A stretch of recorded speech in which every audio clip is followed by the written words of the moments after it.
ભરૂચમાંથી ફરી એક વખત નેશનલ હાઈવે ઉપર લાંબા ટ્રાફિક જામ સર્જાયા હોય તેવા દ્રશ્યો સામે આવ્યા છે।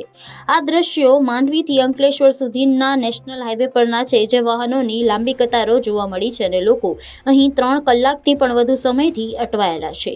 આ દ્રશ્યોમાં સ્પષ્ટપણે જોઈ શકાય છે કે આ ટ્રાફિકને કારણે રાહદારીઓને ભારે હાલાકીનો સામનો કરવો પડી રહ્યો છે। વિશેષ રૂપે અંકલેશ્વર વાલિયાવાડી ચોકડી પાસે આવેલા આમલા ખાડીના સાંકડા બ્રિજની સમસ્યાથી વાહનો ગતિવિહોણા બની રહ્યા છે અને હાઈવે પરના વાહનો ધીમી ઝડપે આગળ વધી રહ્યા છે, જેનાથી મુસાફરો અને વાહન ચાલકો બંને માટે ભારે મુશ્કેલી ઊભી થઈ ગઈ છે।